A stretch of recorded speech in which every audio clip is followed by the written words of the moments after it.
Mr. Silent Channel. Please don't skip the ads. Chapter 3631 Ingatan mo ako. Di ba sabi mo basta makuha mo ang unang pwesto sa kompetisyon, pwede kang mag-wish sa patron ng Hongmeng. Kung sasali si Lord Sword God sa kompetisyon, dapat garantisado ang numero 1, di ba?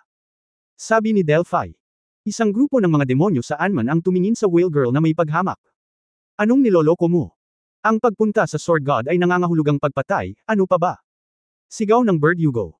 Sulit ang pagod, gusto ko talagang makipagdigma kay Hongmeng, hindi ko alam kung paano mamatay, umiling si Feng Yu at ngumiti.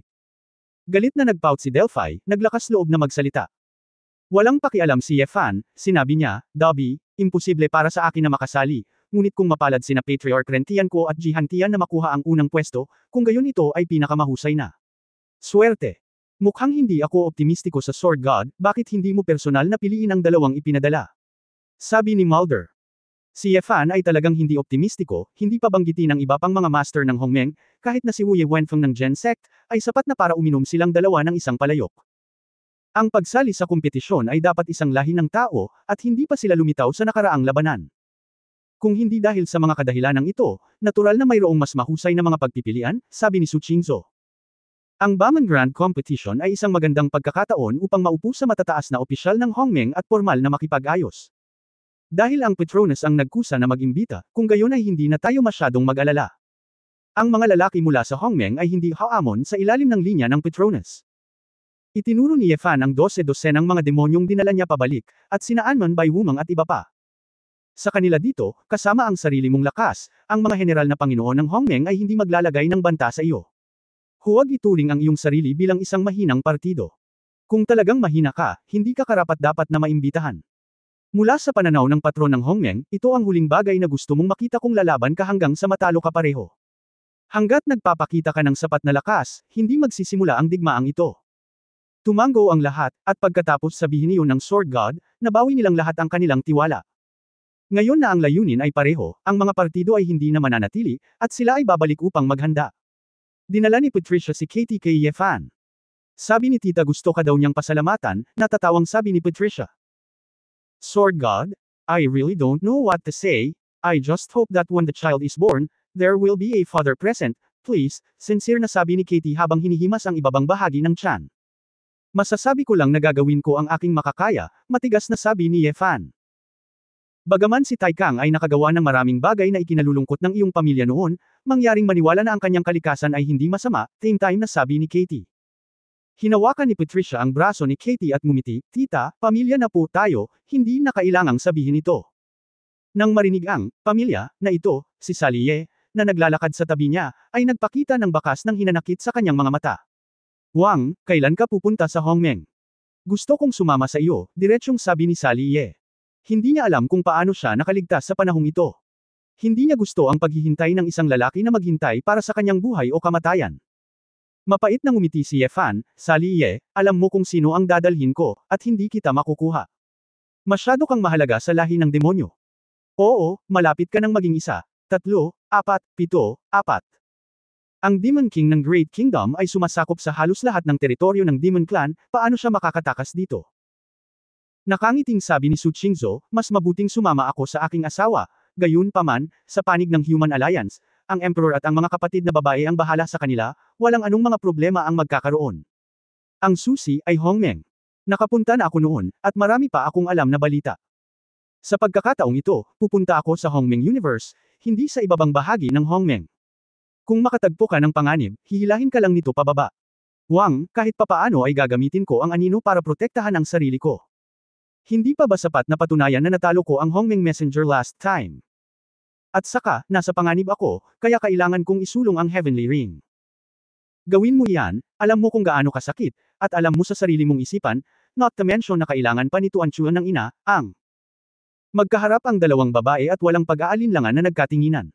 Tila batid na masyadong malakas ang electric spark, sa pinangyarihan, nag-face-face si Patricia at hinayla muna si Katie palayo. Kahit sa ibang babae, hindi sila naglakas loob na lumapit, at lahat sila ay nanood ng palabas mula sa malayo. Namamanhid ang anit ni Ye Fan, ano ang nangyayari? Bakit napakalakas ng amoy ng pulbere pagkatapos bumalik sa oras na ito? Parang ang tagal na niyang nawawala, grabe ang sequelae. Ang mga babae ay nag-aatubili na makipaghiwalay muli sa kanya. Bubukas na ang kafe ko. Nang makita ito, dumiretso si Bai Chenluo kay Yan Tianjia nang walang sinasabi. Si Su Qingzhou at Sali Ye ay natigilan saglit, at pagkatapos ay napagtanto nila na ang babaeng ito ay kasama ni Ye Fan mula nang pumunta si Ye Fan sa Hongmeng. Mukhang lahat ng lalaki ay gusto ng mga nakakalokong puting sweets, at ang mga nag-aalala sa atin tulad natin ay hinahamak pa rin, tahimik na sabi ni Su Qingzhou. Wang, ang mundo ba sa Yan Tianjia ay kafe lang niya? Hindi ba ito gagana kung wala siya? Kung gusto mo ng kape, profesional din ako. Sabi ni Sally. Si Ye Fan ay sumipsip ng malamig na hangin at ngumiti ng alanganin, kayong lahat ay may kailangang gawin, si Bai Chenluo ay isang hanggal na babae na walang magagawa maliban sa magtimpla ng kape at maglaro ng mga bulaklak at halaman. At pumayag ako. Shi Yu, kung gusto mong tulungan siyang alagaan ang kanyang anak, hindi ba mas ligtas na ilagay ito sa Yantian ring? Tinampal ni Ye Fan ang kanyang noo, na parang may naaalala. Tama, tama. May ipapakita ako sa iyo. Naglabas si Ye Fan ng isang group photo, na isang larawan ng kanyang sarili kasama sina Chiu, Ji Xuanyuan at Emperor Yan. Tingnan mo, paano ito? Ito ay isang epic na sandali. Ilalabas ko ito at ipapakita muna sa iyo. Oo naman, parehong naging interesado sina Su Qingzhou at Sali Ye, at bumaling sa larawan. Ito si Chi Yu. Bakit wala kang sungay sa ulo mo? Hindi ako naglakas loob na tanungin siya, malamang na natalo siya sa labanan o paglilinang. Mas gwapo si Wang, ganyan sila. Nakahinga ng maluwag si Ye Fan. Lihim na ipinagmamalaki ang sarili, may kakayahan pa siyang ibahin ang usapan. Ngunit, itinaas ni Su Qingzhou ang kanyang ulo, nang kinunan ang larawang ito, si Bai Chen ay nasa eksena. Tumango rin si Sali Ye, lalong bamigat ang maasim na amoy sa hangin. Nang inag ang mukha ni Ye Fan, at nagsimulang tumulo ang malamig na pawis mula sa kanyang noo. Tingnan ko. Biglang, isang malakas na figura, tulad ng isang hayop, swoop in. Bai Wumang, anong ginagawa mo? Ginagawa mo. Gusto lang pag-alitan ni Ye Fan, ano ang ginagawa mo, ngunit nang ang mga salita ay dumating sa kanyang mga labi, palihim niyang sinabi ang, good job. Hinawakan ni Bai Wumang ang larawan at napaluha. Master. Master talaga. Tinapik ni Ye Fan ang lalaki sa balikat, nabanggit kita sa kanya, at naaalala ka pa rin niya. Talaga. Ang mukha ni Bai Wumang ay nagpakita ng parang bata na ekspresyon. Nakangiti, guro, ano ang sinabi mo tungkol sa akin? Si Ye Fan ay nagkunwaring seryosong nag-isip at sinabing, sabi rin, ikaw ay espesyal at paranoid, ngunit isang mabuting bata, hayaan mo akong alagaan kapag katapos kong bumalik. Si Bai Wumang ay isang matigas na tao, at ang mga luha ay umaagos sa kanyang mga mata sa kasabikan, Master ay nagmamalasakit pa rin sa akin. Hayaan mo akong alagaan. Kabanata 3632 Malaking pagkakamali. Medyo napahiya si Ye Fan, ngunit hindi niya masabi sa lalaking ito na hindi siya masyadong sineseryoso ni Chi Yu. Hindi tama iyan, si Chi Yu ay isang tunay na lalaki, mapagmahal at matuwid, sabi ni Ye Fan. Masiglang tumanggaw si Bai Wumang, natural iyon. Mukhang na-realize din niya na medyo masungit siya.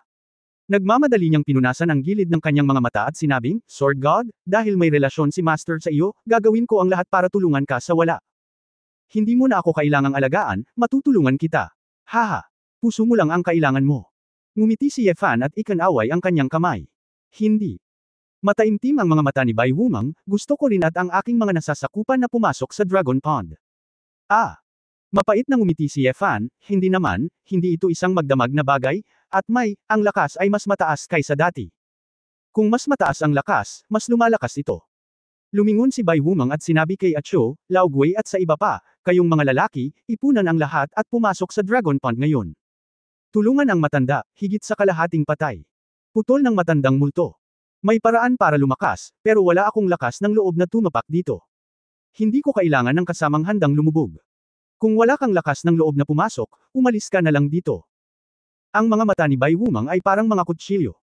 Gusto lang siyang hikayatin ni Ye Fan na hindi na kailangang maging napakalupit, ngunit pagkatapos pag-isipan ito, masusubok din ito ang katapatan ng Anmengang. Anyway, siya ang kumokontrol kung mamamatay ba siya o hindi, kaya pupunta siya. Ye Fan, gusto ko ring pumasok sa Longqi. Natuwa si Feng Qinglan nang marinig niya ang nilalaman ng chat. Nagdulot ito ng pagkabalisa kay Ye Fan saglit, at nagmamadaling sinabi, Lanlan, ito ay medyo maaga para sa iyo, isipin mo ito mamaya. Sa katunayan, mas gusto ni Ye Fan na magbukas ng maliit na kalan para kay Feng Qinglan kapag nakikipag-usap ng pribado.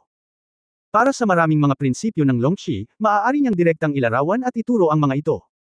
Hindi niya kayang hayaan ang mga babae na pumasok sa loob upang magdusa, at ang panganib ay masyadong mataas. Alam mo, gumawa ako ng desisyon at hindi ko ito babaguhin, giit ni Feng Qinglan. Si Yefan ay walang magawa, ang mayabang na Dragon Blood Queen ay talagang napakatagal na tahimik, at tiyak na hindi siya nasisiyahan sa kasalukuyang pag-unlad ng pagsasanay. Well, may kailangan akong harapin ngayon, at babalik ako sa iyo sa gabi. Kumunot ang noo ni Feng Qinglan, ngunit tumango bilang pagsang-ayon. Hiniling ni Yefan na umuwi muna ang lahat, habang naabutan niya si Gretne at ang kanyang partido na aalis na sa teleportation array. Lord Sword God, ano ang utos? Mukhang nagulat si Gretne. Huwag kang magpanggap, alam mo ang layunin ko, sabihin mo sa akin kung nasaan ito, tanong ni Yefan. Napabuntong hininga si Gretne, talaga. Walang puwang para sa pagmanyobra.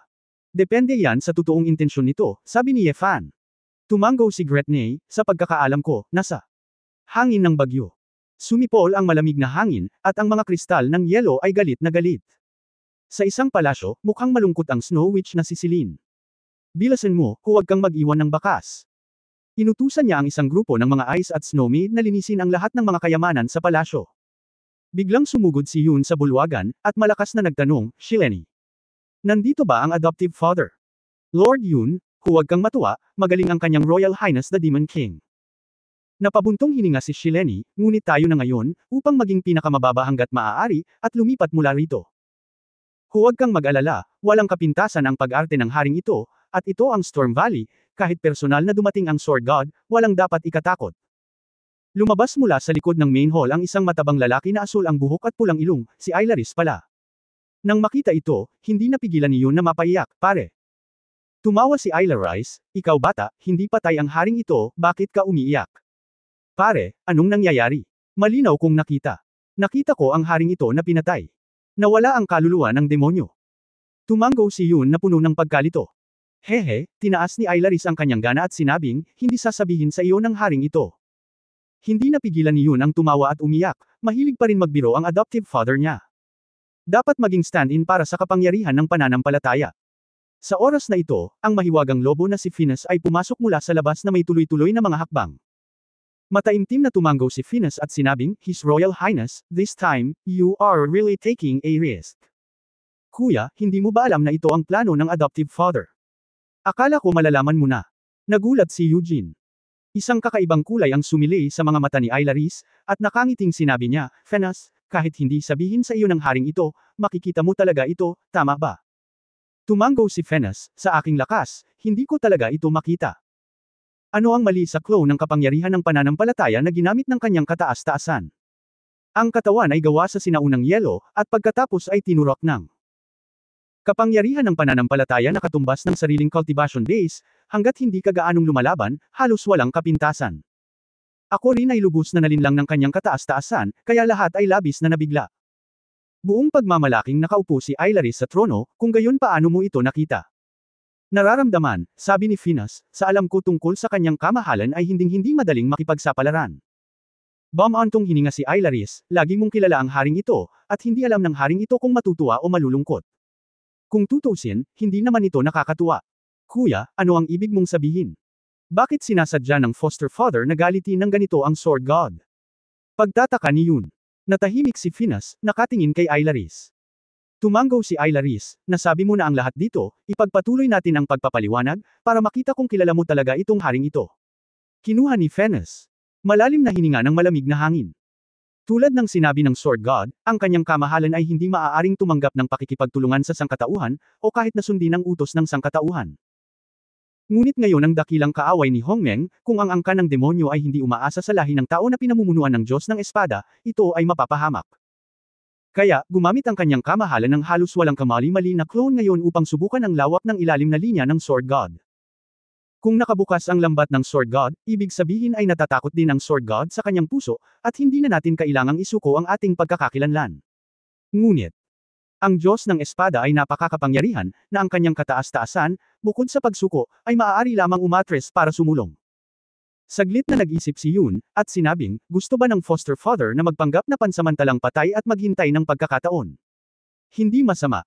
Sinabi ni Ailaris na may masamang ngiti, naglalaban si Hongmeng at ang grupo ng Sword God. Ito ay isang digmaang sibil sa pagitan ng sangkatauhan. Bakit ako dapat masangkot dito? Sino ang papatay ng USA, hindi ko pa alam. Kahit na ito ay masama, ang haring ito ay maaaring gumamit ng suspendido na animation upang maiwasan ang sakuna na ito.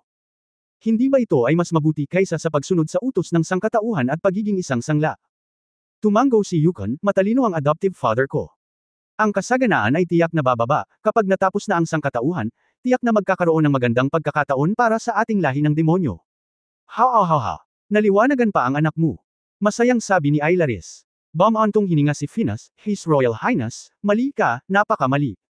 Napawi ang ngiti ni Ailaris, at malamig na naglaho ang kilay niya, anong sabi mo? Kabanata 3633 Vulnerability. Lord Finas, ano ang ibig mong sabihin? Kinabahan din si Shelley. Mukha namang komplikado si Finas at sinabing, mula sa simula, kung ang kanyang maharlikang hari ng demonyo ay handang makipag-usap sa huling general, hindi ito aabot sa ganoong punto. Mapangahas. Nawala ang ngiti sa mukha ni Ailaris, Finis, bakit mo kinwestiyon ang desisyon ng haring ito? Baka gusto mo na talagang sumuko sa ang Diyos ng Espada. Masasabi ng haring ito na medyo iginagalang mo pa rin ang Diyos ng Espada. Tama.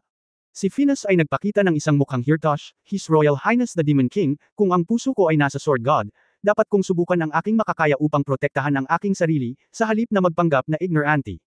Anong ibig mong sabihin? Kumunot ang noo ni Ailaris, sa tingin mo, Sword God nakikita mo ba ang kapalit na ginamit ng haring ito? Sinabi ni Finas, maaaring hindi ito nakikita ng iba, ngunit dapat malaman ng Diyos ng Espada, kung hindi man niya ito makita, kung gayon hindi siya karapat-dapat na makipagkompetensya kay Hongmeng. Namula ang mukha ni Larry, at hindi niya alam kung paano ito pabulaanan. Ang pinakamahalagang punto, ang planong ito, ang pinakamaling punto. Ampon na ama, talagang minamaliit mo ang Sword God. Bumantong hininga si Finas, kung ang Diyos ng Espada ay may puso na maging emperador, kasama ang kanyang pangkat ng mga tao, kahit na sa kanyang sarili, isang espada ang tumagos sa mga bansa, bakit siya uupo at kakausapin tayo? Sinabi ng Diyos na Espada na wala siyang pakialam sa walang katapusang dagat, at wala siyang pakialam sa buong eroplano. Siguradong hindi ito walang laman na usapan. Ang pakikipagkaibigan sa malalakas ay makikinabang lamang, dahil kulang sila sa lahat, kaya hindi sila magiging gaaman sa anumang bagay. Tumahimik ka. Mabangis na kumislap ang mga mata ni Ailaris, lasing ka na ng Sword God, tama ba? Nakakapagsalita ka ng mga ganyang walang muwang na salita. Ama. Lumuhod si Finas sa isang tuhod at sinabing, pinagsama mo ako ni Yukon, at tinatrato ka namin na parang sarili mong ama. Ang ginawa mo ngayon, kung hindi dahil sa kabaitan ng Sword God, pinatay niya kami ni Yun on the spot. Naisip mo na ba ito? Tinakpan ni Shelley ang kanyang bibig gamit ang isang kamay, nang mapagtantong seryoso ang bagay, saglit akong kinilabutan. Imposible. Walang kamali-mali ang plano ng haring ito. Nakalkula na ng haring ito na magiging maayos ka. Malungkot at hindi sigurado ang mukha ni Ailaris. Hindi rin masyadong naniwala si Eugene, kuya, paano tayo masasaktan ng adoptive father? Sakto lang. Napatingin si Finas kay Ailaris na may nagbabagang tingin. Foster father, hindi mo ako gusto, alam na alam ko. Ang sinumang hari ay hindi magugustuhan ng masyadong matalino, na mga paksa, dahil nangangahulugan iyon na walang mga lihim na mapag-uusapan. Ngunit si Eugene, siya ay walang pag-iisip, itinuturing kanilang lahat bilang kanilang biolohikal na ama, at hindi kailanman nagkaroon ng anumang pagdududa. Ang ginawa mo ngayon, pero saan mo inilagay ang totoong nararamdaman ni Eugene? May pakialam ka ba sa buhay niya? Ailaris biglang nag-vibrate ang buong Ice Palace. Tama na. Sumigaw si Ailaris, hindi ka kwalipikadong magturo sa haring ito. Ang ginagawa ng haring ito ay para sa kinabukasan ng Ice Demon sa Storm Valley. Ang Ice Demon ay hindi kailanman maaaring alipinin ng mga tao. Hindi ito magagawa ni Hongmeng. Hindi ito magagawa ng Sword God. Walang sino man ang makakagawa nito. Malungkot na ngumiti si Finas, sa bandang huli, sarili mong trono lang ang iniisip ng kamahalan. Kahit na gusto mong magpatapon, kailangan mong panatilihin ang isang ipokrito na korona. Kuya, huwag mong sabihin. Ang adoptive father ay dapat maalalahanin. Gustong ipagtanggol ni Yun si Ailaris, ngunit hindi niya alam kung paano magsalita. Ay ampon. Amang ampon. Tumangala si Finas kay Yukon, nainggit ako sa iyo noon, dahil maaari kang paboran ng iyong foster father, hindi tulad ko, mahirap makakuha ng tunay na pagtitiwala. Pero ngayon, naiisip ko lang na nakakaawa ka, alam mo. Naging ulila ka dahil pinatay nito ang iyong mga magulang. Ito ay parang kulog. Napaatras si Yun, ikaw. Anong sabi mo? Si Shelley ay mukhang hindi mapalagay, Lord Finas, mangyaring humingi ng tawad sa kanyang kataas-taasang hari ng demonyo. Bakit ka nagsasalita ng walang kaparirikan? Malungkot na tumingin si Ailaris, Finis. Sa wakas ay naihayag mo na ang iyong tunay na pagkatao, nakikita ng haring ito na sinusubukan mong magrebelde. Sa sandaling bumagsak ang boses, ikinaway ni Ailaris ang kanyang kamay at agad na pinalamutian ng isang higanteng kuko ng yelo. Walang elementong metal sa mga nagyayelong kuko, na nangangahulugan na ang sirang ginto ng Finas ay walang epekto. Nang makitang napahamak si Venus, isang di nakikitang kalasag ang biglang dumurog sa nagyayelong mga kuko. Gulat na napatingin si Venus sa paligid. Space Barrier. A. Umikot ang anino ng dragon, at lumitaw ang isang gate ng kalawakan. Naglakad palabas si Yefan ng maluwag, tulad ng paglalakad sa isang hardin. Diyos ng Espada. Namumula ang mukha ni Ailaris. Dragon Shadow Fragmentation. 7 Tribulations Azure Dragon. Nanginginig ang boses ni Shelly. Kahit nawala ang kapangyarihan ng Azure Dragon, ang Sword God na nagpabagsak na sa buong Titan Clan, at ngayon ay may kapangyarihan ng 7 Calamities Azure Dragon. Ang lakas ng pakikipaglaban na ito ay ganap na lampas sa estratehikong antas lamang at kayang labanan ng hari ng demonyo. Tulad ng para sa iba pang mga demonyo ng yelo sa tindahan, lahat sila ay tumakbo palayo sa takot. Nanghihinayang tumingin si Yefan kay Venus. Mukhang hindi nagantihan ang iyong pagsusumikap at katapatan. Mapait na ngumiti si Venus, hindi ako karapat-dapat na iligtas ka. Nagsinungaling ako sa iyo. Ikaw ang ampon ni Ailaris. At ang mga ministro, upang maging tapat dito, walang masama dito. Sinulyapan ni Yefan ang nalulungkot na si Yukon. Sa kabaligtaran, ang iyong bayaw ay medyo nataman.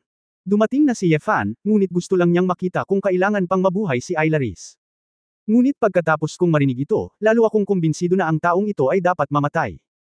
May kakayahan man ito o wala, paano ito hahayaang mabuhay ng taong gustong panuurin ang apoy mula sa kabilang panig at makinabang sa mangingisda? Kuya, ano ang nangyayari, maaari mong linawin.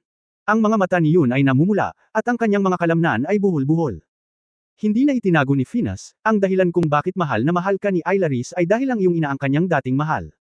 Puwersahan ka nitong pinatay para kunin ka sa mga magulang mo. Nagsinungaling sila na anak kanila.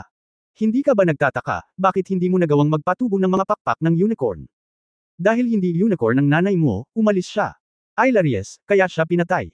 Ang bagay na ito, hanggat handa kang mag-imbestiga, hindi mahirap alamin, at maaari ding tumstigo si Celine.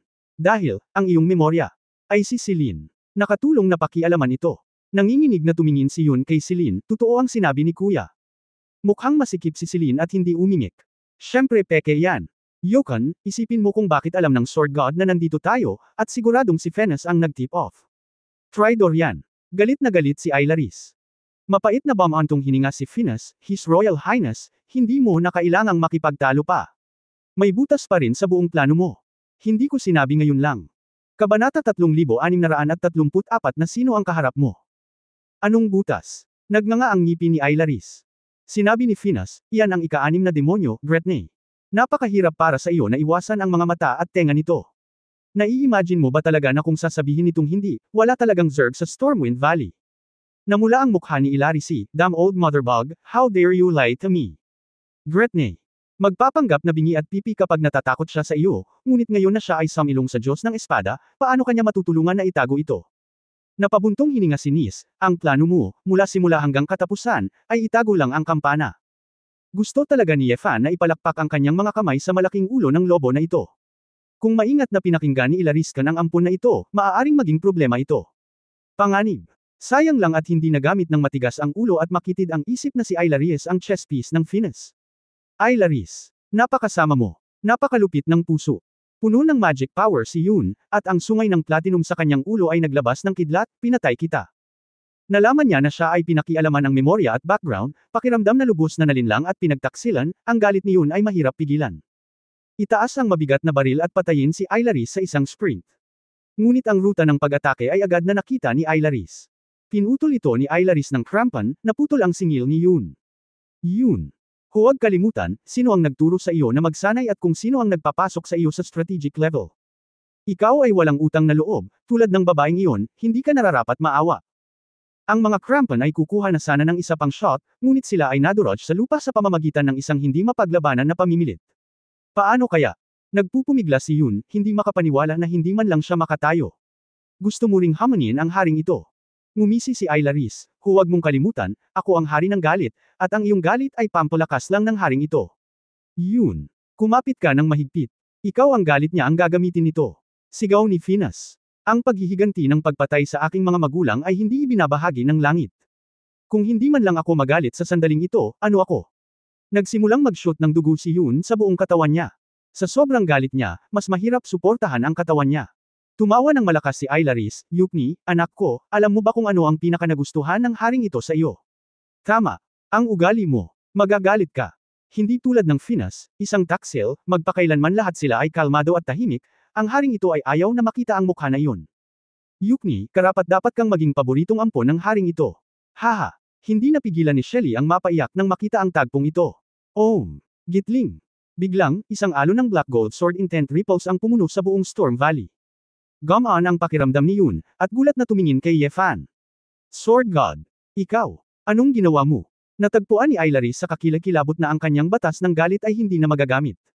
Ang ginawa ko, ikaw ang nakakaalam, mahinang sabi ni Ye Fan. Nang makitang hindi wasto ang batas ng galit, agad na itinaas ni Yun ang mabigat na baril. Sa isang sprint, nahuli si Ailaris at direktang tumagos sa isang malaking butas. Ngunit sa susunod na sandali, si Ailaris ay kusang nabasag sa mga ice cubes. Sumanib ang katawan ni Ailaris sa buong ice hall sa napakabilis na bilis. Ang buong bulwagan ay naging isang buhay na nilalang, tulad ng isang ice fortress monster. Sword God, minamaliit ka talaga ng haring ito, pero kung gusto mong maging kaaway ko sa Stormwind Valley, nakasalalay si Ilaris sa iyong kakayahan. Sa isang instant, ang buong Stormwind Valley ay tila tumugon sa tawag ni Ailaris.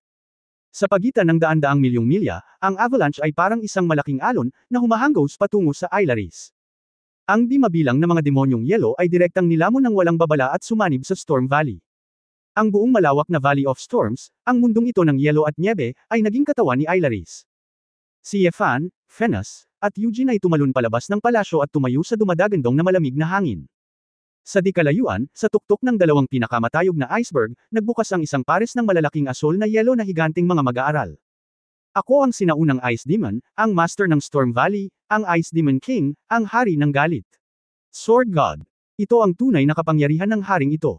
Kung saan man namuo ang yelo, ito ang nasasakupan ng aking Ice Demon King. Gusto mong patayin ang haring ito, maliban na lang kung gagawin mong hindi na yelo ang Storm Valley. Si Finas ay tumingin din ng Sol Emna, Lord Sword God, ang lahi ni Ailaris ay isang sinaunang yelong demonyo, hanggat may mababang temperatura, may malamig na yelo, mayroon itong walang katapusang kapangyarihan at walang katapusang pagbawi. Bukod pa sa yelong demonyo ng ikatlong kaharian, na nanirahan sa isang mataas na presyon at mapanganib na kapaligiran sa loob ng mahabang panahon, ang kanyang puso ay puno ng galit, at ang kapangyarihan ng paniniwala nito ay napakaganda din. Sa lahat ng nararapat na paggalang, hindi isang matalinong pagpili na labanan nito sa Storm Valley. Buong pagmamalaking tumawa si Ailaris, Finas, sa wakas ay sinabi mo ang isang bagay na gustong marinig ng haring ito. Sword God, I heard you. Bakit sa tingin mo ang haring ito ay dapat manatili sa Storm Valley, dahil narito, ang haring ito ang Panginoon ng lahat. Sa nagyayelong malamig na hangin. Bakas sa kalmadong mukha ni Ye Fan ang hindi pagsang-ayon. Tapos na. Saglit na natigilan si Ailaris, Sword God, wala ka pa bang muwang mag-isip na kaya mong patayin ang haring ito sa Stormwind Valley? Hindi ka ba natatakot, sa matinding labanan ng haring ito, hayaan mong samantalahin ito ni Hongmeng? Ngumisi si Ye Fan, nag-aaway. Masyado kang maraming iniisip. Bago siya matapos magsalita, ikanaway ni Ye Fan ang kanyang kamay. Sa isang iglap, ang kalangitan sa ibabaw ng buong Storm Valley ay punong-puno ng mga higanteng espada na nagniningas na may alab ng layunin ng espada. Sa kasalukuyang nakakatakot na cultivation level ni Ye Fan, sapat na ang Burning Heaven Dragon King Spear para masakop ang buong Storm Valley. Kahit isang katawan na mas malaki pa sa Titan ay napaliligiran ng sikip ng hangin.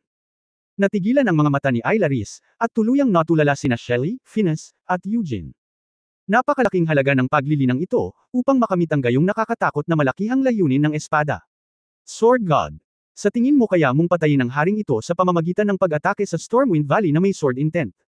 Hindi mo maintindihan kung ano ang ibig sabihin ng Stormwind Valley sa haring ito. Si Ye Fan ay hindi nag-abalang magsalita ng walang kaparirikon.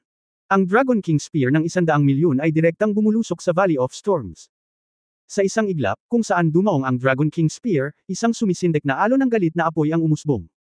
Sinira ng itim na gintong apoy ang buong Frost World. Ang buong Valley of Storms ay biglang napuno ng mga butas at gumuho sa hindi mabilang na mga piraso. Hahaha. Walang kwenta. Walang silbi. Hanggat nandyan pa ang haring ito, magiging walang hanggan ang Storm Valley. Ito. Paano na? Aayusin na sana ni Ailaris ang Storm Valley, ngunit nalaman niyang, Storm Valley, ang malaking ice warehouse na ito, ay ganap na hindi pinansin ng mga utos nito. Ang enerhiya na dapat ay sobrang lamig ay naging isang mataas na temperatura na reaksyon sa lahat ng dako. Hindi kaya pinakialaman ng enerhiya ng Storm Valley.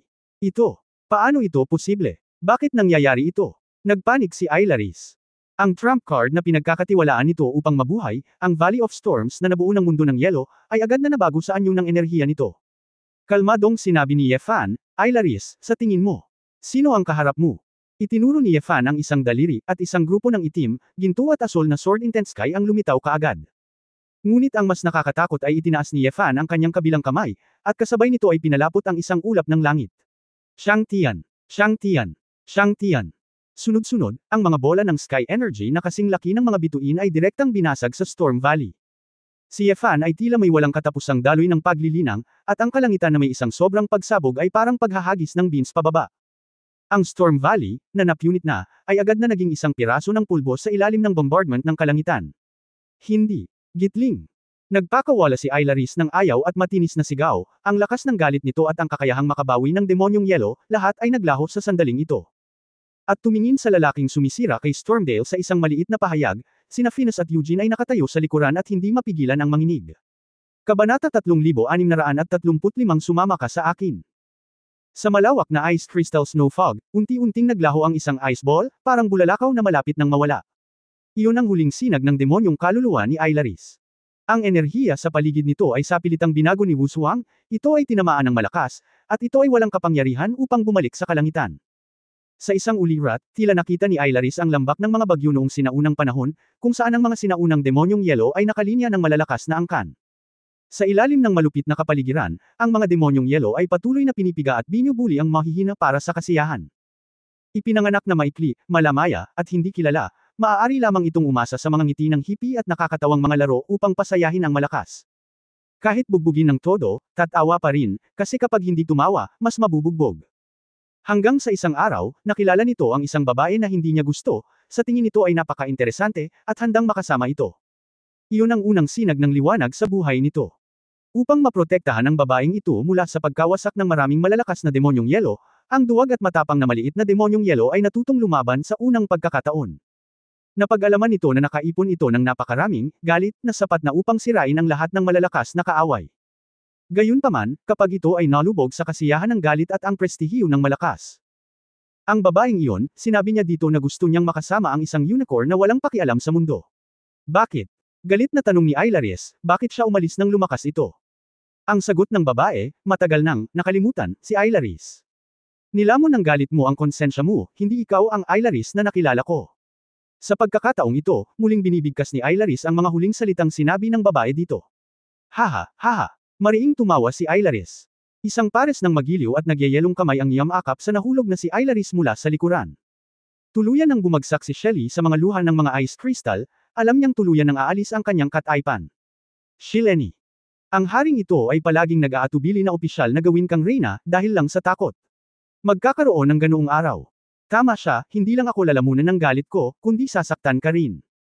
Tumanggo si Shelly, naiintindihan ko, hindi kita sinisisi.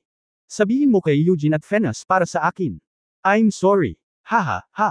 Sa wakas ay sinabi ni Aylaris isang tipak ng kaluluwa ng demonyo ang naanod din palayo sa hangin.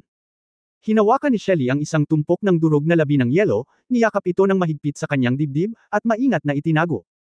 Dahil ang demonyong kaluluwa ni Aylaris ay napakahina sa huli, lahat ng alaala nito ay lubusang naunawaan ni Yefan.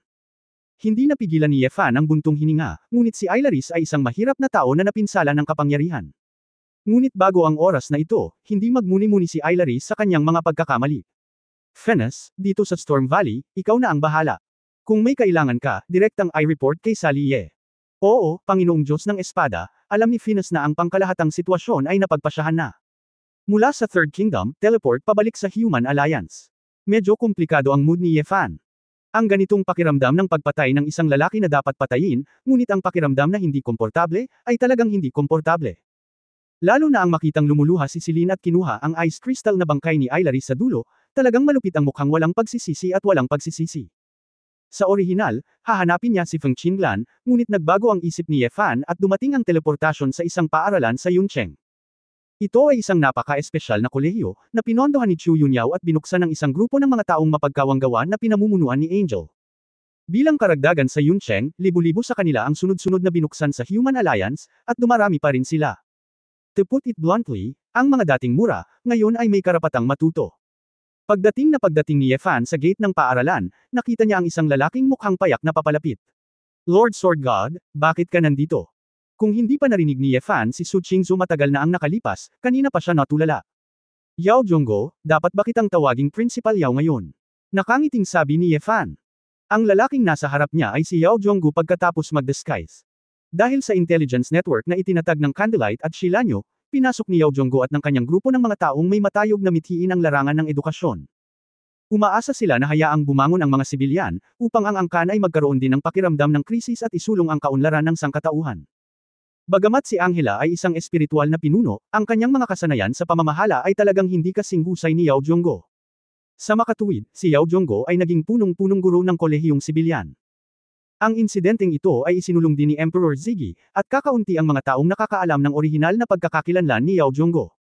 Kung ikukumpara sa Lord Sword God, ginagawa ko lang ang aking bahagi para sa sangkatauhan, mangyaring huwag magbiro, umiling si Yao Zhongguo. Nambobola ka pa ba?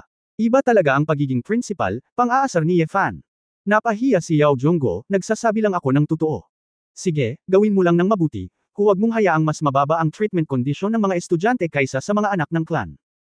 Ang pera na mayroon ako ay maaaring iligtas ng mga karaniwang tao ang mundo sa pamamagitan ng pagbuo ng teknolohiya. Maaari akong bumalik sa oras na ito dahil sa liwanag ng teknolohiya. Napabuntong hininga si Ye Fan. Narinig ito ni Yao Zhongguo at naging mas motibasyon, dapat kang mamuhay ayon sa ipinagkatiwala ng Sword God. Tinapik siya ni Ye Fan sa balikat at naglakad papunta sa isang silid-aralan. Nagkataon lang na pagkatapos ng isang klase, kinuha ni Angel ang makapal na malaking textbook, nagpaalam sa isang grupo ng mga bata, at saka lumabas. Ikaw Fan. Nagulat si Angel nang lumitaw si Ye Fan.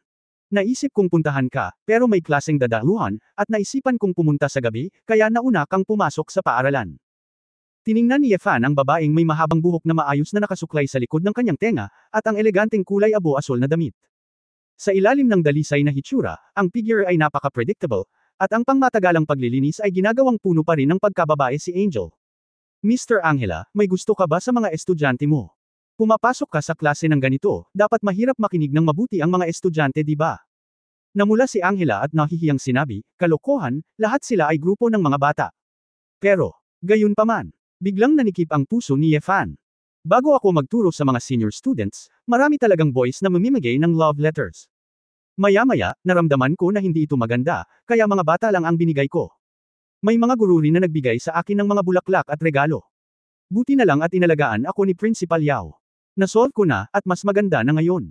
Medyo nalungkot si Angel, Ye Fan, sa tingin mo gusto kong magsuot ng damit ng madre. Pero hindi alam ng mga tao dito ang ibig sabihin ng madre, di ba? Ngumiti si Ye Fan, hindi na kailangan. Ang sadyang pagtatago, hinahabol ay isang masayang bagay, kung hindi mo gusto, magalang na tumanggi, kasama ko, wala kang dapat ikatakot sa anuman. Oo. Tumango si Angel at kinusat ang kanyang asul na mga mata, pumunta ka para hanapin ako. Hindi ako dapat pumunta para makinig sa klase, di ba? Nagkibit balikat si Ye Fan, hindi lang kita nakita noong bumalik ako, at gusto ko lang makipag-chat sa iyo at mamasyal pagkatapos ng ilang mga gawain. Nang makita ito, sinabi ni Angela, may alam akong magandang lugar, sumama ka sa akin. Narito ang Kabanata 3636. Binagtas ni Ye Fan at Angel ang mga lansangan ng dalawang sibilyang lugar. Paminsan-minsan, ang ilang mga tao ay sumulyap kay Ye Fan, ngunit walang dumating para magtanong. Dahil sa imahe ng Sword God, marami na talagang nakakita nito, kaya maraming tao ang nagpaplastikan tulad ng Sword God. Dahil pinigilan ni Ye Fan ang lahat ng kanyang hininga at pamimilit, masyado siyang ordinaryo, kaya walang naniniwala na ito ang magiging Sword God. Nandito na. Itinuro ni Angel ang isang kahoy na karatula sa kanyang harapan. Lanteng. Mukhang isang casual na tea house. Naramdaman ito ni Ye Fan at ngumiti, siya ba talaga? Pagpasok niya sa tea house, nakita niya ang iba't ibang kaligrapya na nakasabit sa mga dingding. Isang grupo ng mga bata ang sumusunod sa isang babaeng ginoo, nagsusulat ng lahat ng uri ng kaligrapya. Tumangala si Shu Lanteng kay Ye Fan, tumango, at patuloy na nag-concentrate sa pagtuturo sa bata na magsulat ng calligraphy. Narito ang ilang mga bata ng mga karaniwang tao. Dahil sa kanilang pagkabingi at aphasia, hindi sila nakakapag-aral sa mga normal na paaralan. Si Lanteng ay isang guro ng kaligrapya sa aming paaralan noong una, at kalaunan ay nagbukas ng isang tea house dito. Habang nagtuturo at nagsusulat, habang maraming mga guro sa aming paaralan ang gustong pumunta dito upang turuan sila ng sining ng tsaa. Hindi inaasahan ni Ye Fan na pipiliin ni Shu Lanteng ang ganoong buhay. Bagaman ang kasalukuyang Shulan Pavilion ay hindi na isang malakas na puwersang panlaban, hindi ito sapat kumpara sa nauna, at higit pa ito kaysa sa susunod. Siya ay may mataas na talento at natatanging mahiwagang kasanayan, at tiyak na mayroon siyang lugar sa Human Alliance. Gayunpaman, mas gugustuhin niyang hindi kilala sa isang maliit na tea house at maging isang guro na nagtuturo at gumagawa ng tsaa. Napabuntong hininga si Yefan na ang paggawa ng gusto niyang gawin ay ang perpektong buhay. Halatang pamilyar si Angel sa lugar na ito, kaya gumawa siya ng 2 tasa ng tsaa at inabot kay Yefan ang 1 tasa. Mr. Angela, tapos ka na ba sa klase mo ngayon? 2 babaeng kasamahan sa school ang sumalubong sa kanila pagdating nila. Oo, nandito ka rin, nakangiting sabi ni Angel. Hindi ba boyfriend ni Teacher Angel ito? Isang babaeng guro ang tumawa at nagbiro. Nagmamadaling umiling si Angel, hindi, kaibigan yun, matagal na siyang kasal. Haha, nagbibiro kami, parang sword god yata ang kaibigan mo, sabi ng isa pang babaeng guro. Ngumiti si Yefan, maraming tao ang nagsasabi niyan. Tama, siguradong proud na proud ang asawa mo. Mukhang eskrimador ang asawa mo, kaya magandang ideya na ilabas mo siya. Nagtaas ng kilay si Yefan, hindi naman ganoon ang kaso. Sa tingin ko ay mag-aalala siya ng husto. Dapat ninakawan siya ng ibang babae ng kanyang asawa. Giggle, tumawa ng malakas ang 2 babaeng guro. Mr. Angel, nakakatawa ang kaibigan mo. Walang magawa si Angel at binigyan ng blankong tingin si Yefan. Pagkaraan ng ilang sandali, pagkaalis ng 2 guro, lumapit din si Shu Lanteng. Bumalik ka na. Sumulat si Shu Lanteng ng 3 salita bilang pagbati. Ngumiti si Yefan at tumango, kumusta ka kamakailan, kontento ka na ba sa buhay na ito? Gusto ko ito, isinulat ni Shu Lanteng. Nainggit talaga ako sa iyo, kaya mong mamuhay ang gusto mo, nakangiting sabi ni Yefan. Kumurap si Shu Lanteng at sumulat, salamat, kung wala ka, walang ganoong bagay. Lumingon si Shu Lanteng at tumingin sa mga mahihinang bata na nagsusulat. Lahat sila ay humahanga sa iyo, at nagbigay ka ng pag-asa sa mga karaniwang tao. Natigilan si Yefan, at biglang nakita na maraming bata ang may mga palamuting, Hell Swordsman, na nakasabit sa kanilang leeg. Ang mga mata ni Angel ay naging crescents, at tila masaya rin siya para kay Yefan. Sino ang mag-aakala na ang isang dating mamamatay ay magiging isang Diyos sa hindi mabilang na puso ng mga tao? Ikaw fan. You see I'm right, sabi ko sa simula, mabuti kang tao. Kumikislap ang eksena ni Shelly at Ilaris ngayon lang. Siguro.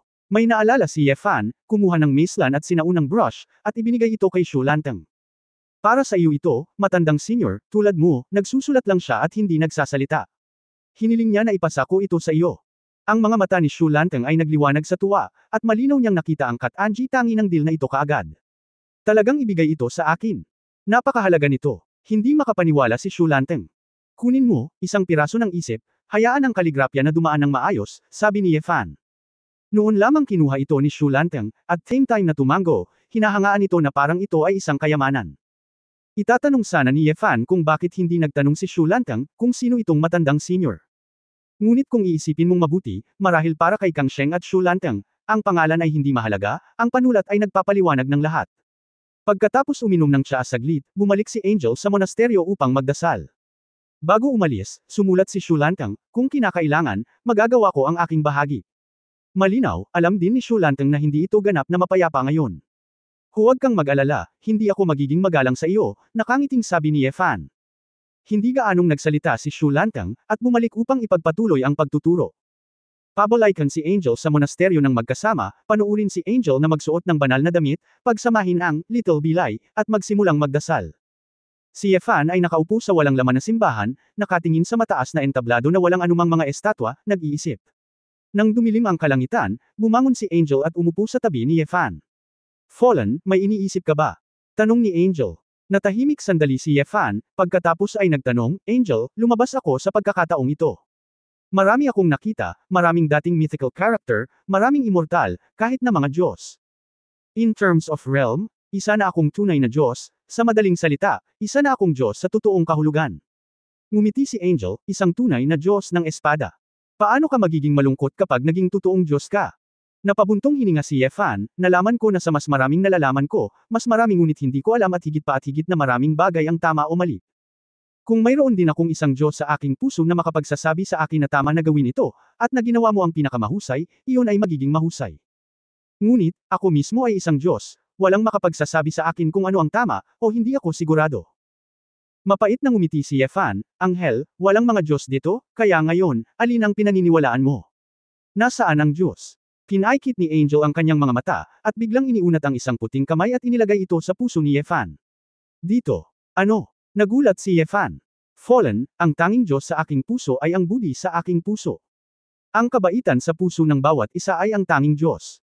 Kung talagang umiiral ang Diyos, kung gayon ito ay nasa puso ng bawat isa. Kung nakakaramdam ka ng sakit, kung hindi ka mapalagay sa iyong ginawa, ibig sabihin, kasama mo ang Diyos.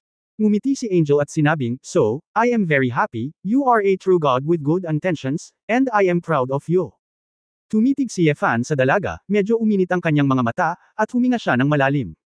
Sa pagtingin sa maliwanag na asol na mga mata, naramdaman ni Yefan na may sinag ng liwanag sa kanyang puso, at bigla itong bumukas.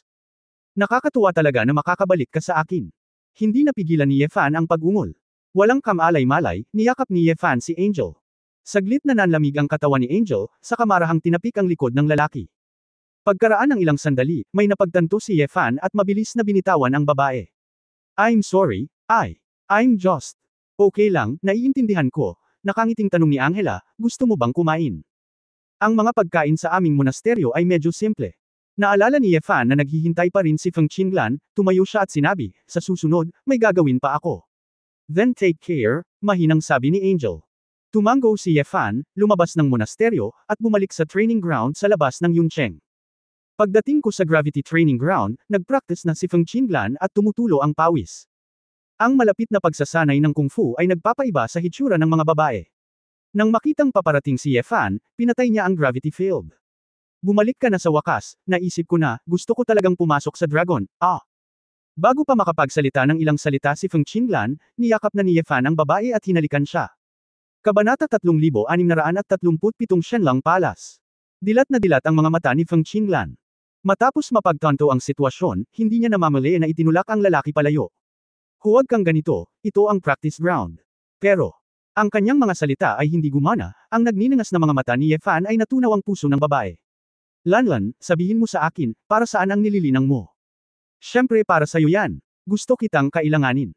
Napabulala si Feng Qinglan, at hindi niya mapigilan ang mga salitang matagal nang nakatago sa kanyang puso. "Kung gayon gusto kita ngayon." Natigilan si Feng Qinglan, bigla niyang napagtanto na ang lalaki ay nasa ilalim ng labis na pressure sa oras na siya ay umalis. Tila na ang pangkalahatang sitwasyon ay coordinated, at ang bansa ay napagpasyahan sa mga salita. Ngunit sa katunayan, sila sa bahay ang sumuporta sa kanya upang makabalik at makayanan ang mga paghihirap. Ngayon, mahirap huminga ng maluwag. Para kay Yefan, walang cultivation o hindi cultivation ang mas mahalaga kaysa sa sandaling ito ng lamang. "Oo, dahil pwede naman tayong magsama, bakit pa hihintayin ang bukas?" Walang sinabi si Feng Qinglan, at napakaraming backlog ng pag-iisip. Sa sandaling ito, nagsimula siyang tumugon ng malakas. Makalipas ang mahigit isang oras, nakahiga na ang dalawa sa training ground. Humihingal si Feng Qinglan at hindi makapaniwala na gumawa siya ng katawa-tawang bagay sa labas. "Pwede mo bang ituloy?" Tanong ni Yefan sa hindi kasiya siyang paraan. Sa sobrang takot ni Feng Qinglan ay mabilis niyang niyakap ang sarili at umiling, "Hindi naman. Hindi ba ikaw si Qinglong? Kung gayon, magkakaroon ka rin ng panloob na pinsala." Si Feng Qinglan ay bihirang magpakita ng pagiging mahiyain ng isang mahinang babae. Hindi napigilan ni Yefan na matawa, "Haha. Internal injury. Ito ang unang beses na narinig ko ito. Tumawa ka pa." Inilibot ni Feng Qinglan ang kanyang mga mata sa lalaki, "Hindi ko talaga alam kung paano ka matitiis ni Yaying at Jillian. Pwede kang pumunta at mag-observe kapag may pagkakataon, kakausapin ko si Jillian mamaya." "Mag-usap, gusto mo bang sumama?" Mapaglarong tumawa si Yefan. "Kalimutan mo na ito, hindi ako interesado sa ganitong bagay," napalingon si Feng Qinglan, ang puso niya ay tumibok. Itinikom ni Yefan ang kanyang mga labi, "Pero seryoso, Lan, ang pagpasok sa Dragon Pond. Mas hindi komportable kaysa sa pagsasanay kasama ako, naiisip mo ba talaga?" Nagtanong si Feng Qinglan, "Ito ay hindi tunay na dragon. Hindi mo ba magagarantiya ang aking buhay o kamatayan?" Umiling si Yefan, "Kaya ko itong kontrolin, ngunit sa totoo lang, hindi ako maaaring maging palya. Nakita mo na rin ang mga matatandang lalaki ni Nachi Wenxia at Wu Jiao, sila ang iyong lakas ay mas malakas kaysa sa iyo. Kahit para sa kanila, napakahirap na pumasok sa Longqi ngayon. Pumasok ka. Sa tingin ko ito ay masyadong mahirap. Mabilis na nagbabago ang karanasan ni Longqi para sa lahat ng papasok. Nang hindi malaman ni Yefan kung anong klaseng mood ang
Pinagdadaanan ni Feng Qinglan. Marahil ang isa ay hindi nag-iingat, si Feng Qinglan ay magkakaroon ng mental breakdown, at anumang aksidente ay maaaring mangyari. Kinagat ni Feng Qinglan ang kanyang labi, alam niyang hindi nararapat para sa isang lalaki na paalalahanan siya ng maraming beses, kaya sasabihin niya ito. Okay, siguro masyado akong self-sufficient. Pero hindi ko talaga alam. Ano pa ba ang magagawa ko, matutulungan kita sa lalong madaling panahon. Mapait na ngumiti si Feng Qinglan, noong ako ay nasa prehistoric times, sa tingin ko ay makakatulong ako sa iyo ng kaunti, ngunit ngayon, pakiramdam ko ay isa lang akong basura. Huwag mong sabihin iyan, mas pambabae ka ngayon kaysa noong unang nakilala si Hong Huang. Napakurap si Ye Fan, sinusubukang suyuan ang babae. Anong silbi niyan? Kung ang kailangan mo lang ay magandang babae, ang dami mo namang gusto. Matigas na sinabi ni Feng Qinglan, Ye Fan, nagpasya ako, anuman ang makamundong opinyon sa paligid ko, nagpasya akong sumama sa iyo dahil pakiramdam ko ay karapat-dapat ako para sa iyo. Kung mananatili ako sa tabi mo, magiging pabigat lang. Kung gayon anong mga kwalifikasyon ang mayroon ako para manatili sa tabi mo bilang matandang babae na marunong lang lumaban. Walang magawa si Ye Fan, Lan, mahal ko ang isang babae, hindi isang mandirigma. Hindi kailangang maghintay ang mga emosyon. Ang presyo ay ipinagpapalit, at ang gusto mo lang ay bayaran ang isa't isa. Para sa akin, pinaghirapan mo, tama na, ayoko, sinaktan mo ang sarili mo para sa akin. Napaluha si Feng Qinglan, alam ko, hindi mo ako hinahamak, ngunit hinahamak ko ang aking sarili. Sa totoo lang, sobrang inggit ako kay Suso. Bagamat hindi siya kasing lakas ko, ang kanyang suhuang, ay nakatadhana na maging isang napakadiskarteng batas. Si Wei, Xiaoyu, Candlelight, maging sina Jillian, Yang, at iba pa, lahat ay gumaganap ng kanilang mga tungkulin at maaaring ibahagi ang iyong mga alalahanin. Ako ay nasa hukbo at nasa silid-aklatan sa loob ng mga dekada, ngunit parang wala akong alam. Sumimangot si Ye Fan, hindi alam kung paano magsalita. Si Feng Qinglan ay mayabang, ang kanyang background at karanasan ay hindi niya gustong maging pangkaraniwan. Kahit sa mga taong iyon sa silid-aklatan, siya ay tila napakaloki, ngunit ang kayabangan sa kanyang mga buto ay hindi nagbago. Sa orihinal, siya ay pumasok sa antas ng eroplano, naunawaan ang galit ni Qinglong, at naipakita ang kanyang lakas. Ngunit sinong mag-aakala na ang makapangyarihang kalaban ay darating, at ang alyansa ng tao ay parang ulap ng mga Panginoon ng biglaan. Siya sa wakas ay humila ng kaunti, ngunit siya ay itinapon sa malayo.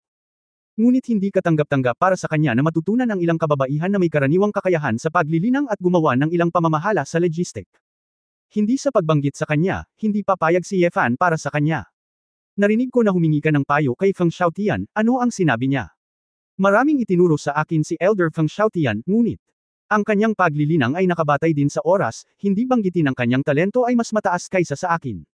Naisip ito ni Ye Fan at sinabing, well, tama si Jin Lungqi. Masyado pang maaga para sa iyo. Ngunit maaari kong ipaliwanag sa iyo ang ilan sa mga prinsipyo ng kapangyarihan ng dragon hanggat maaari. Kung may napagtanto ka, maaaring mas madaling pumasok sa Dragon Pond. Nagliwanag ang mga mata ni Feng Qinglan, ibig mong sabihin, alamin muna ang mga prinsipyo ng Longqi, at pagkatapos ay pumunta sa aktwal na labanan. Oo, lahat ng mga eroplano, tinatayang mayroon kang ganitong paggamot, pagkatapos ng lahat, walang sinuman maliban sa akin ang dapat na alam kung paano i-analyze ang Longqi. Same time na tumango si Feng Qinglan, batid na ito ay isang beses sa isang buhay na pagkakataon. Si Ye Fan ay hindi nagsalita ng walang kaparikon, at agad na nagsimulang magpaliwanag kay Feng Qinglan mula sa bahaging sa tingin niya ay madaling maunawaan. Habang nagsasalita siya, ginamit niya ang kapangyarihan ng dugo ng dragon para gumawa ng ilang imahe sa gitna ng hangin. Marahil ay malito ang iba, ngunit si Feng Qinglan ay Qinglong kung tutusin, kasama pa ang mga mahiwagang kasanayan ni Qinglong sa galit, ito ay maririnig. Lalong nabigla si Feng Qinglan nang mas nakinig siya at tiningnan ito. Napakahiwaga, kayang ipahayag ni Ye Fan gamit ang kanyang bibig at mga imahe.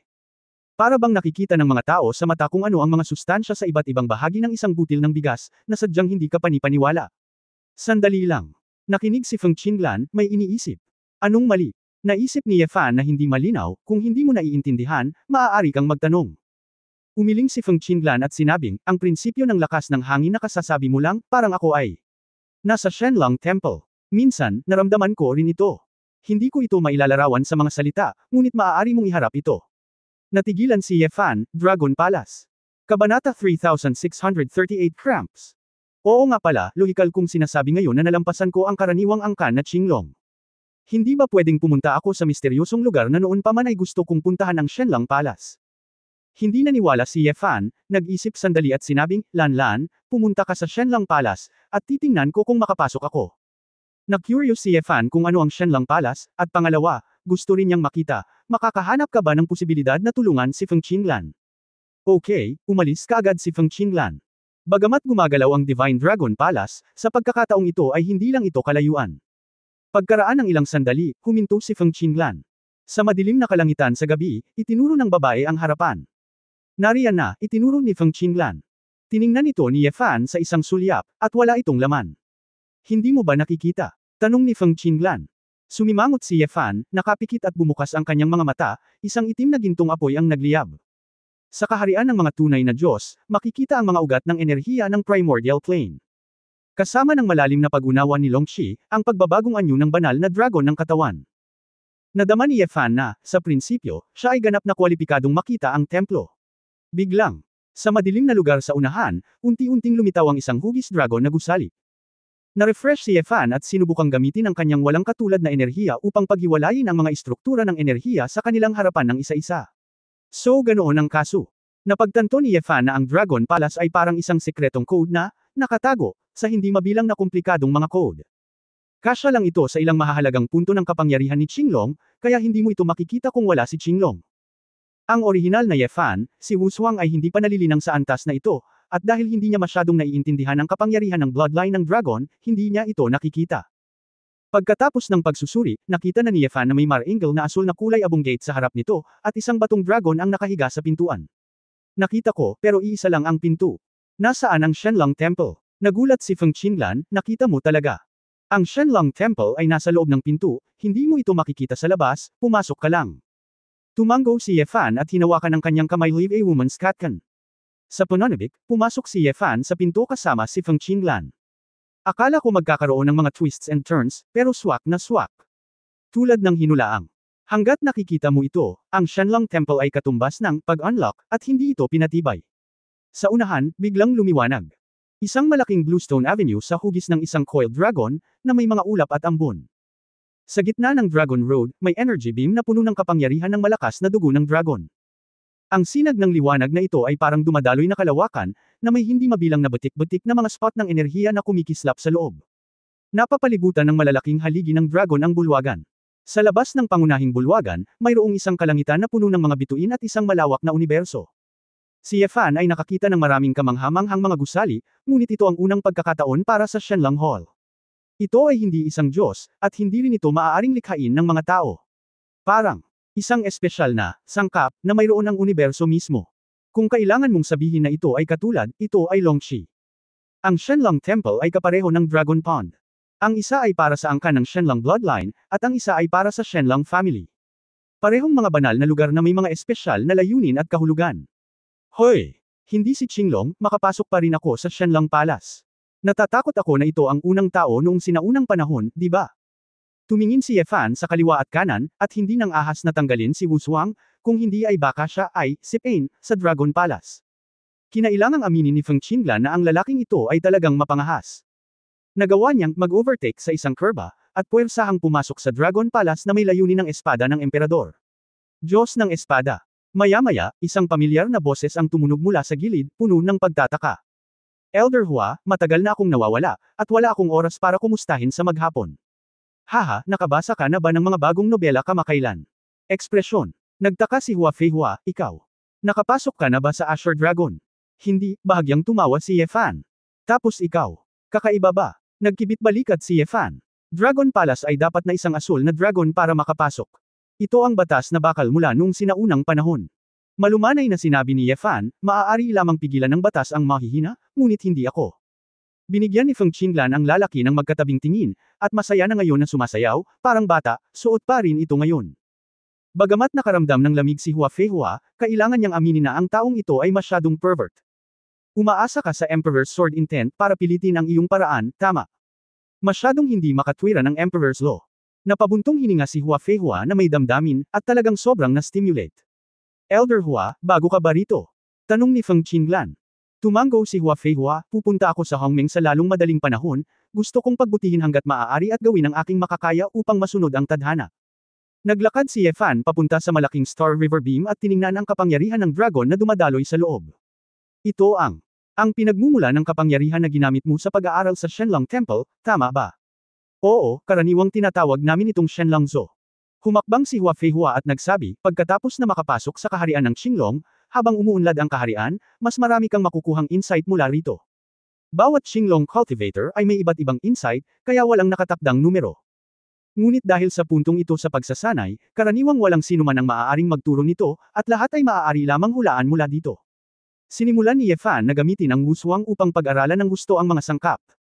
Matapos tingnan ito ng ilang sandali, napagtanto ni Ye Fan na ang iba't ibang kapangyarihan ng dragon sa Dragon Pillar ay talagang halos kapareho ng kay Long Qi. Ang pagkakaiba ay ang Long Qi ay mas agresibo at mas angkop para sa pangangatawan ng mga banal na hayop. At ang Divine Dragon Pillar na ito ay talagang angkop para malaman ng clan, at ito ay mas banayad. Ngunit, sa ugat, ito ay pareho. No wonder, sasabihin ni Lanlan ang theory na sinasabi ko, nakita na niya ito dati. Hinawakan ni Ye Fan ang kanyang baba. Kung i-reproduce niya ang prinsipyo ng Shenlongzhou na ito, mas madali bang maunawaan ni Feng Qinglan? Sa madaling salita, maaari bang pahintulutan si Feng Qinglan na magsanay ng direkta alinsunod sa Dragon Pillar, sa isang hakbang?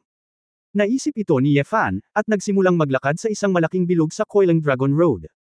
Habang naglalakad, ginamit ko ang wuswang para suriin ang buong Shenlong Temple, sa takot na mawala ang ilang mahahalagang detalye. Nang makitang nag-iisip si Ye Fan, hindi ito pinansin ni Hua Feihua at nagsimulang mag-cultivate. Sinundan ni Feng Qinglan si Ye Fan, sinamahan ang lalaki habang nakatingin kay Shenlongzhou, inaalala ang ilan sa mga prinsipyong sinabi ng lalaki. Biglang nakita ni Ye Fan ang isang lalaki at isang babae na naglalakad sa harapan niya, ngunit hindi pa niya sila nakita. Lanlan, sila rin ang mga Qinglong ng ating Human Alliance. Tumingin si Feng Qinglan, ngunit nalilito. Sino? Sino ang nakita mo? Itinuro ni Ye Fan ang mga lalaki at babae na lumalapit, sino pa kaya sila? Natarante si Feng Qinglan, wala akong nakita. Namamanhid ang anit ni Ye Fan, at pumikit siya ng gusto para kumpirmahin na wala akong guni-guni. Damn it, hindi nakikita ni Feng Qinglan. Ang impyerno niya. Saglit, naramdaman ni Ye Fan ang paghigpit ng mga kalamnan sa kanyang ulo. Chapter 3639 hindi kasing galing ng kalaban. Ang lalaki ay may bihirang puting buhok, at ang maikling buhok ay kasing talas ng mga karayom. Isang dominanti at mabangis na mukha, na may mahusay na tinukoy na mga tampok at matutulis na gilid at sulok. Ang pinakakinatatakutan ay ang pares ng mata, ang mga mata ay parang kulog, puno ng pagpigil. Ang Silver Light Armor ay tila walang gaanong proteksyon na epekto, na may mar-angle na mga kalamnan sa harap niya, at isang itim na balabal sa likod nito, na medyo hindi pangkaraniwan. Ang lalaki ay tila hindi pinansin si Ye Fan at Feng Qinglan, at ang kanyang mga mata ay hindi nagtagpo. Itinuro niya si Feng Qinglan, ang kanyang mga mata ay nagpakita ng isang dampi ng interes, at may sinabi siya sa babaeng katabi niya. Ang babae ay may mahabang blonde na buhok at isang napakarilag na alahas na korona, napakarilag at kaaya-aya. Sa kulay snow white complexion, asul na mga mata at pulang labi, at sa ilalim ng pula at itim na leather armor, ang kanyang ipinagmamalaki na figure ay parang isang kaakit-akit na banshee sa mitolohiya. Nang marinig ang sinabi ng lalaki, tumango ang sexing blonde. Puno ng pagdududa ang mukha ni Ye Fan. Ang kakaiba ay hindi niya narinig ang sinabi ng dalawa. Gayunpaman, mula sa kanyang walang katulad na pananaw, ang dalawa ay talagang nakikipag-usap. Dahil nakikita ni Ye Fan ang ilang frequency ng sound wave mula sa daloy ng enerhiya. Naisip ni Ye Fan na ito ay hindi kapani-paniwala. Di kaya'y sound wave lang ang boses nilang dalawa na hindi makilala ng kanilang tenga. Parang ultrasound. Nang hindi na hinintay na makapag-isip si Ye Fan, biglang iniunat ng lalaki ang kanyang kamay at naglabas ng gininto ang enerhiya. Ang mga sinulid at hibla ay mabilis na sumalo sa hanging Qinglan. Ang kakaiba ay hindi ito napagtanto ni Feng Qinglan, at hindi man lang naramdaman na may mali sa kanya. Mabilis na hamarang si Ye Fan sa harap ng babae, ngunit hindi pa rin naputol ang gininto ang enerhiya. Hindi nagtagal, unti-unting kumupas ang figure ni Feng Qinglan sa harap ni Ye Fan. Isang pakiramdam na malapit nang mawala sa mundong ito. Damn it! Walang pakialam si Ye Fan, magagamit lang niya ang kanyang sword intent, iunat ang kanyang kamay, at putulin ang lahat ng gintong sinulid. Sa pilitang winasak ni Wushuang ang istruktura ng enerhiya, at sa wakas ay gumana ito. Bumalik ang katawan ni Feng Qinglan sa orihinal nitong estado. Ye Fan, bakit bigla kang gumagamit ng sword intent?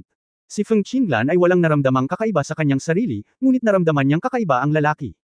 Sino ka? Anong gagawin mo? Lumingon si Ye Fan at galit na nagtanong. Nang makita ito ng lalaki, huminto siya at tumingin kay Ye Fan na may bahagyang pagtataka. Ye Fan, sinong kausap mo?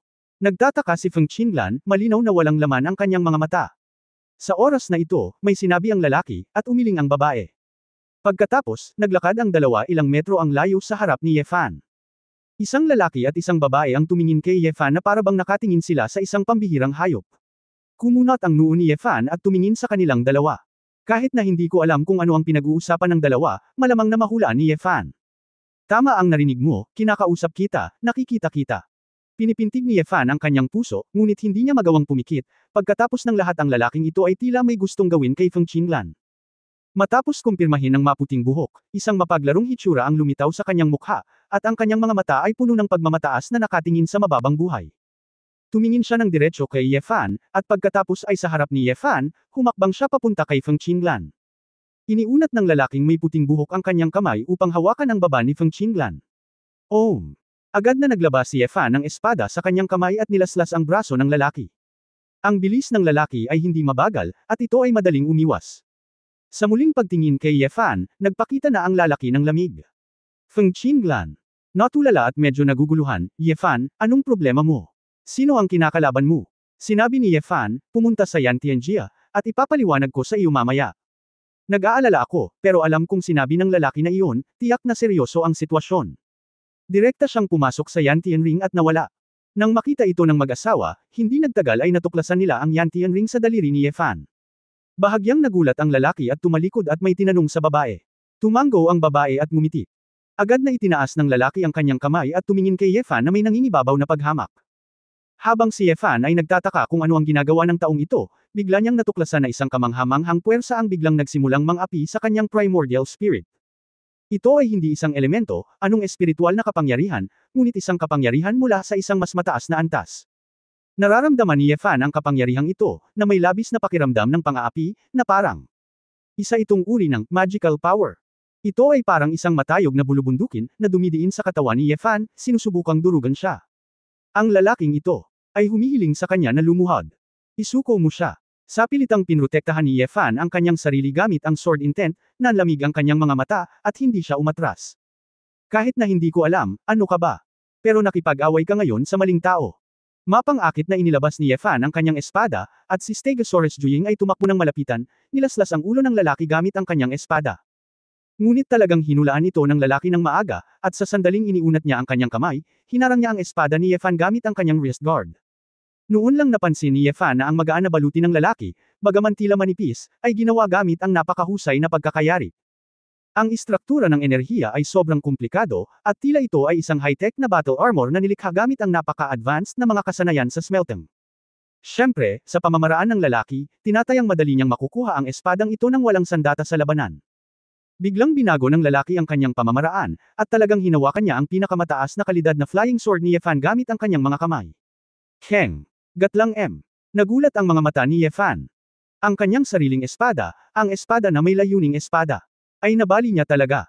Pagkatapos ng lahat, ito ay isang pinakamataas na kalidad na spirit-level flying sword. Ito ay sira. Ito lang. Naniniwala si Ye Fan na hindi niya ito magagawa. Matapos maproseso ang boses ng lalaki na parang frequency conversion, sa wakas ay narinig na rin ito ni Ye Fan. Ibigay mo ang singsing mo at ang babaeng iyon, mapapatawad kita sa iyong kamangmangan. Tiningnan ni Ye Fan ang putol na espada sa lupa at ngumisi, nakakapagsalita ang pipi. Hindi madali ang paglilinang, kaya iniligtas ko ang iyong buhay, hindi ko alam kung mabubuhay ako o mamamatay. Maaaring mas mabuti para sa iyo na patuloy na maging mute. Direktang na-activate ni Ye Fan ang Dragon Blood Chi. Dahil sinira ng kabilang partido ang sarili niyang espada at ninakawan ang sarili niyang babae, hindi na kailangan pang magsalita. Kahit ano pa ang background ng kabilang partido, kailangan nilang mamatay. Ang espada ni Ye Fan ay parang bagyong dagat, marahas na hangin at ulan. Sa tuwing mapuputol ang espada, gumamit si Ye Fan ng isang tiyak na antas ng panlabas na paglabas. Ang alon ng sword intent light na umilo sa sandaling ito ay ganap na mercury na bumubuhos sa lupa, sinisira ang mga patay. Sa hindi kalayuan, natigilan si Hua Feihua nang makita niya ang biglaang marahas na pag-atake ni Ye Fan. Hindi niya makita kung sino ang kinakalaban ni Ye Fan, ngunit ito ay napakabangis. Si Ye Fan ay ganap na walang malasakit sa oras na ito, kahit na ano ang isipin ni Hua Feihua, habang siya ay gumagawa ng mga galaw, lalo siyang natakot. Napakadaling kinuha ng lalaki ang kanyang sinaunang espada gamit ang dalawang kamay at wrist guard. Sa tuwing lumalaslas si Ye Fan, palaging gumagamit ng napakatalino na galaw ang kalaban para saluhin ito, at maaari pa siyang maka-counterattack. Kung si Ye Fan ay hindi nagkaroon ng bentahe ng espada at gumamit ng mas malaki at mas mahabang hanay ng pag-atake upang sugpuin ito, siya ay lubusang dehado.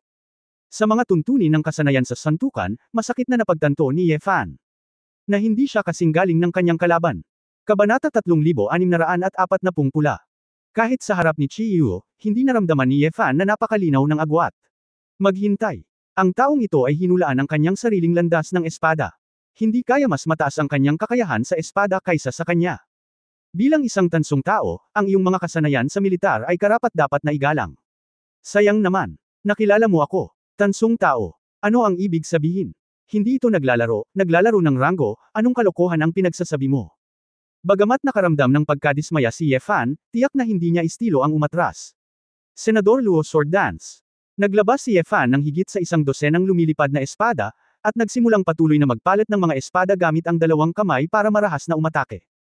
Ang landas ng espada ng dalawang kamay na espada ay mas iba-iba at hindi mahuhulaan. Ngunit ang lalaki ay nasa ilalim pa rin ng hangin, at iniwasan niya ang lahat ng pag-atake ni Ye Fan habang nagte-teleport. Tumaas man ang bilis at dagdagan ang mga pagbabago, kalmado pa rin ang lalaki. Kahit na ayaw aminin ni Ye Fan, kailangan niyang sabihin na masyadong advanced ang kakayahan ng lalaking ito sa pakikipaglaban. Kahit na ayaw niya, halatang mas mataas ang body technique ng kalaban kaysa sa kanya. Kinailangan ni Ye Fan na umasa sa kapangyarihan ng espasyo, sa pilitang paghabol sa kanya, at pag-atake ng may presyon, upang bahagya na mapanatili ang isang maliit na kalamangan. Pero kung ito ay magpapatuloy, hindi talaga maaaring magdulot ng banta ang kanyang sword intent, tutal, hindi naman ito ang solusyon. Kahit saan. Pinalakas lang ni Ye Fan ang kanyang pag-atake, nagpakawalan ng higit sa 100 likidong sword intent clone.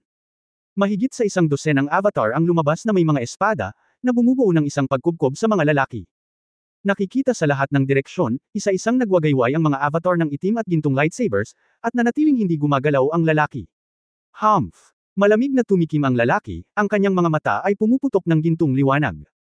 Biglang, mabilis na kumalat ang isang gintong alon, direktang nabasag ang lahat ng likidong clone ni Ye Fan. Kahit na hinarang ng katawan ni Ye Fan ang impact, umatras din siya ng mahigit 10 metro. Sa harap ng mas mataas na antas na makapangyarihang puwersa na ito, kahit ang mga likidong clone ay hindi makakaligtas. Gusto kong maglaro ng casual, ngunit tila gusto mo talagang ligawan si kamatayan. Lumubog ang mukha ng lalaki, at humakbang siya palapit kay Ye Fan. Sa bawat hakbang na papalapit, patuloy na lumalakas ang kanyang banal na kapangyarihan. Boom! Boom! Boom! Gitling! Parang drum sa puso ni Ye Fan. Bawat hakbang at bawat drum beat ay naramdaman ni Ye Fan na doble ang pressure. Kinagat ni Ye Fan ang kanyang mga ngipin, siya ay nasa isang estado ng 5 layer na pagkakawatak-watek, at hindi niya napigilan ang pamimilit ng kalaban. Ubu! Matamis ang lalamunan ni Ye Fan, at talagang nanginginig ang isang subo ng dugo. Mortal, hindi ka karapat-dapat na sumuway sa Diyos. Ang lalaki ay tumingin kay Ye Fan ng masama, na parang langgam. Nakita kong itinaas niya ang kanyang kamay at hawak ang puso ni Ye Fan mula sa malayo. Gitling. Naramdaman ni Ye Fan na ang kanyang puso ay kinurot niya at unti-unting dinudurog. Paano kaya? Kaya niyang manipulahin ang sarili niya mula sa hangin. Kung ano ang ibinigay sa iyo ng Diyos, maaari mong bawiin. Ang tao ay mukhang walang malasakit at mayabang, na parang nagpapataw lamang siya ng banal na kaparusahan, hindi pumatay ng mga tao. Walang sino man ang maaaring basta-basta mag-alis kay Lao Tzu ng kanyang buhay. Hindi pa kaya ng mga Diyos at kanilang mga ninuno. Umungol si Ye Fan, binaliwala ang sakit ng kanyang pusong sumabog, at direktang binitawan ang triple sword na naglalayong magwatak-watak. Matapos mawala ang triple sword intent, tuluyang nakalaya si Ye Fan mula sa kontrol ng lalaki. Kahit na ang kanyang puso ay malubhang nasugatan, si Ye Fan ay nagdusa ng labis, at ang sakit na ito ay wala. Kainin mo ang espada ni Lao Tzu. Sinaksak ni Ye Fan ang lupa ng Shenlong Temple gamit ang isang espada. Alam niyang kung sa pilitan niya itong hinabol ay baka hindi niya magawang saktan ang kalaban.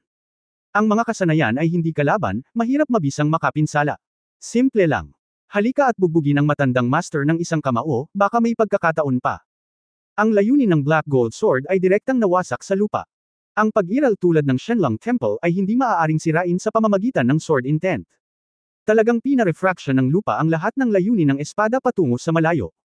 Sa loob ng ilang sandali, isang malaking alon ng layunin ng espada, na na-refract mula sa maraming mga anggulo, ang hamampas patungo sa lalaki ng galit na galit. Pinag-cruise ng lalaki ang kanyang mga kamay sa kanyang harapan, at pinrotektahan siya ng isang gintong alon. Tumayo siya sa kinatatayuan at pilit na nilunok ang pagsabog ni Ye Fan. Biglaan. Lumabas si Ye Fan mula sa puwang sa kalawakan. Ito ay pagkatapos na ihagi si Long Yin nang dumating ang isang preemptive strike. This time, hindi naman skill, depende lang sa reaction ability. Nakapagtataka ang bilis ng lalaki, isang baitang pa, at nasalo ng kanyang palso ang espada. Bang! Biglang sumabog ang wrist guard na gawa sa espesyal na material. Ang eksenang ito, halatang hindi inaasahan ng lalaki, baka sa kanyang mga mata ang pagkagulat. Tila, ito ay dahil sa patuloy niyang pagtanggap ng wuswang ngayon lang, at ang pinsala ng Emperor's Sword Intent ay sa wakas ay nanag sa mga wristband. Sa wakas ay nakuha ni Yefan ang gusto niya, at nilaslas niya ng espada ang pulso ng lalaki. Kahit na, pinutol ang kamay, nailabas niya ang galit niya. Pero, kinagat ng espada ni Yefan ang balat ng kamay ng lalaki, nag-iwan ng mantsa ng dugo at gumawa ng tunog na parang metal symphony. Ngunit, ito ay isang bahid lamang ng dugo. At, instant hilang. Mabilis na lumubog ang puso ni Yefan sa ilalim ng lambak. Ang taong ito. Ang katawan ay maihahambing sa banal na hayop na si Qinglong. Lumalabas na kahit wala siyang baluti na ito, buong-buo niyang kainin ang sarili niyang layunin sa espada. Bang! Biglang hinamplas ng lalaki ang kanyang binti at sinipa si Yefan, na nabigla, sa hangin. Si Yefan ay bumagsak sa isang haligi, at naramdaman na ang kanyang mga buto ay malapit ng malaglag. Mukhang hindi ka talaga isang ordinaryong tansong tao. Nagulat ang lalaki na hindi pinalaya si Yefan. Sword God. Anong problema mo? Anong nangyari? Tumakbo si Hua Feihua at nerbyosong tumingin sa paligid. Umindayog si Yefan, pinunasan ang dugo sa gilid ng kanyang bibig, umiling at sinabing, huwag kang mag-alala sa akin, umalis ka. Pero, kinagat ni Hua Feihua ang kanyang labi, paano siya makakaalis sa ganitong sitwasyon? Huwag kang mag-alala, hindi ako interesado sa babaeng ito, tanging ang babaeng pumasok sa ring ang kwalipikadong paboran ng Diyos na ito. Humakbang ang lalaki patungo kay Yefan, at ang kanyang pakiramdam ng pang-aapi ay lumakas at lumakas. Napagtanto ni Yefan na ito ay isang uri ng magic skill ng kabilang partido, ngunit tiyak na mas advanced ito kaysa sa magic skill. Dahil kung ito ay isang mahiwagang kasanayan, ang sariling kakayahan na walang kapantay ay maaaring ganap na balewalain. Ngunit sa kapangyarihan ng kalaban, makakaasa lamang siya sa layunin ng espada na puwersahang protektahan ang sarili. Kung hindi dahil kay Wushuang, baka durog na siya, o nabugbog pa. Ito ay naiisip na sa alyansa ng tao, at kahit na ang karamihan sa mga powerhouse sa eroplano, marahil sa harap ng taong ito, sila ay pinatay lamang sa ilang segundo. To put it bluntly, hindi ako marunong mamatay. Hindi kaya, ang taong ito ay talagang Diyos. Kung hindi ang Diyos, isang tao, ay maaaring magkaroon ng gayong kapangyarihan. Huminga ng malalim si Yefan at naalala ang mga ginintoang maskara na nakasalubong niya sa magulong ilog. Sunod-sunod, isang kalaban na hindi pa niya nakikita noon, at walang kapantay. Ako, sinusubukan ang aking makakaya upang linangin at gamitin ang lahat ng aking lakas, gusto ko lamang na mamuhay ng maayos sa aking pamilya. Bakit, ang mga lalaking ito, ay gusto lang siyang mamatay, at kunin pa ang kanyang mga kayamanan, at maging ang kanyang babae. Buhay ko, walang gustong sirain ito. Inipon ni Yefan ang kanyang sword intent muli, ang kanyang figure ay naging isang thunderbolt, at isang itim na liwanag ang tumakbo. Stupid, disdain ng lalaki. Kahit ilang beses, hindi siya masasaktan ni Yefan, dahil ito ang pagkakahati ng lahi. Ang Stegosaurus Juying ni Yefan, tulad ng dati, ay mahigpit na sinalo ng lalaki gamit ang isang kamay.